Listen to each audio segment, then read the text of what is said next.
Episode 5 of Monarch Legacy of Monsters is one of the most emotional episodes so far.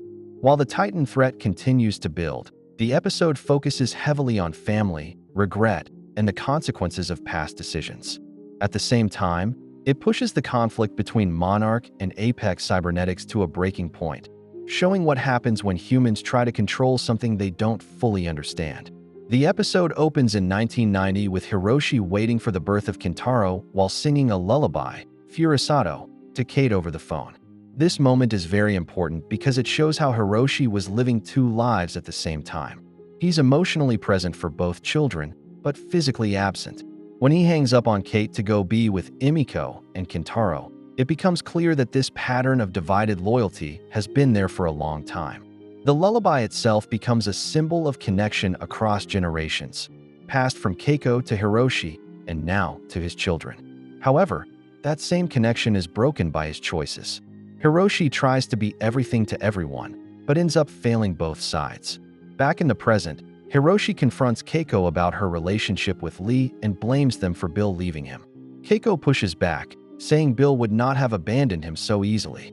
However, without Bill there to explain the truth, Hiroshi holds on to his version of events. This scene shows how people create their own explanations to deal with pain. Hiroshi needs someone to blame, and Keiko and Lee become easy targets. The truth almost doesn't matter anymore, because what matters is how he experienced it. The past can't be changed, but how people interpret it continues to shape their present.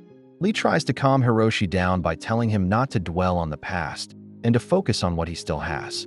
This advice sounds simple, but it carries weight because Lee himself is part of the problem. He's asking Hiroshi to move on from something he helped cause. This creates tension in the scene. Lee believes in moving forward, but the past is still affecting everyone around him. It shows that moving on is easier said than done, especially when the consequences are still present. At the same time, Tim argues with director Barris, who believes Apex's false information about the Titan's location.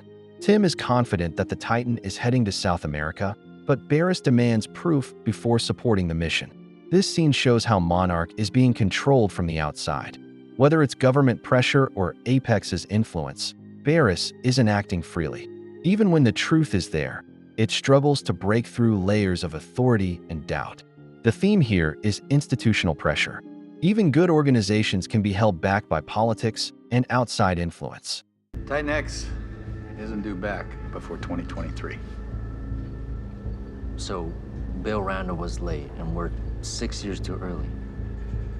By activating the Suzuki device on Skull Island, it appears that we have awakened Titan X and brought it out of Axis Mundi ahead of its schedule. When the group arrives near Santa Soledad, the focus shifts back to the Titan, now referred to as Co-Cai. Keiko explains its history with the village, and Lee mentions that it follows a predictable path, appearing every 15 years. This changes how the Titan is viewed. Instead of being random, it is following a cycle. It has a routine and a purpose that humans are only beginning to understand. The fact that it arrived early because of human interference shows how fragile that natural balance is. Cate tells Keiko that she can hear Co-Cai's voice, suggesting a deeper connection between them. Although the conversation is cut short, this idea is important because it separates Cate from the rest of the group. She's no longer just observing Titans. She's experiencing them in a personal way. This positions her as a bridge between humans and Titans, someone who might understand both sides. The show suggests that coexistence might come from understanding, not control. At the Apex camp, it becomes clear that their plan depends entirely on May's code. They want to use a neural implant to control Co-Cai, turning it into something they can command. This reveals the full extent of Apex's intentions. They aren't trying to avoid conflict. They're trying to dominate it completely. The idea of launching a probe into a Titan's body shows how far they are willing to go. Apex represents the extreme belief that anything powerful must be controlled. May begins to question the plan when she realizes how difficult it will be to scale her code from controlling a small creature to controlling a Titan. Despite Brenda's pressure, she understands that this isn't something that can be easily done. This moment shows that May is starting to see the bigger picture. She isn't just writing code anymore. She is dealing with something alive and unpredictable. The theme here is limits of control. Technology has boundaries, especially when applied to nature. The group finds an old Monarch outpost where Keiko discovers evidence that Bill had been there. This moment hits her emotionally, as it reminds her of everything that has been lost. The outpost itself acts as a symbol of the past. It represents a time when Monarch was still exploring and learning before everything became about control and conflict. Range 500 meters and closing. 400 meters. Come on. 300 meters. Dive. 200 meters and closing. Oh my god. 100 meters. Contact imminent. Brace for impact. Tim finally encounters Co-Cai in the ocean, proving that he was right. This moment validates his instincts and shows that Monarch is still capable of understanding Titan behavior. However, even with this victory, the situation is already out of control because Apex is ahead of them on land. The theme here is truth versus timing. Being right doesn't always mean you can act in time. When Lee's group confronts May, she defends Apex and claims that controlling Titans is the only way to protect humanity. Whether she fully believes this or is convincing herself is unclear. This moment shows how easy it is to justify extreme actions when they're framed as necessary. May isn't acting out of greed. She believes she's helping. As Co-Cai approaches the shore, the scarabs gather, and the group prepares to stop Apex's plan. Cate is drawn toward the Titan and experiences a moment of connection where it seems like they are communicating. This is one of the most important scenes in the episode. It shows that coexistence might actually be possible, but not through force. Cate and Co-Cai share a moment that feels peaceful and mutual. However, Apex interrupts this by launching the probe. The neural implant causes Co-Cai intense pain instead of controlling it. Cate feels this pain as well, reinforcing their connection. The scarabs react by defending the Titan, cutting off the part of its body where the probe is attached. This leads to chaos as Co-Cai goes into a rage and destroys the Apex camp.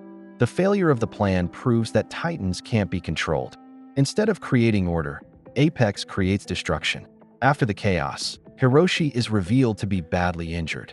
In an emotional scene, Cate and Keiko sing the lullaby to him as he dies. This moment brings everything full circle. The lullaby that once symbolized connection now becomes a goodbye. It ties together generations, showing both love and loss. Hiroshi's death isn't just about the Titan attack. It represents the consequences of a life filled with unresolved choices. Just as he begins to reconnect with his family, it is taken away. Episode 5 is about consequences on every level. The Titan represents natural forces that humans can't control, while Apex represents the belief that everything can be controlled if you try hard enough. Monarch sits somewhere in the middle, trying to understand instead of dominate. At the same time, the personal story mirrors the larger conflict. Hiroshi's life shows what happens when decisions are avoided instead of faced. His death feels sudden, but that is the point. Life doesn't wait for people to fix their mistakes. In the end, the episode suggests that the real danger isn't just the Titans. It is the human need to control everything. Make sure to like and subscribe if you enjoyed this video, and I will see you in the next one.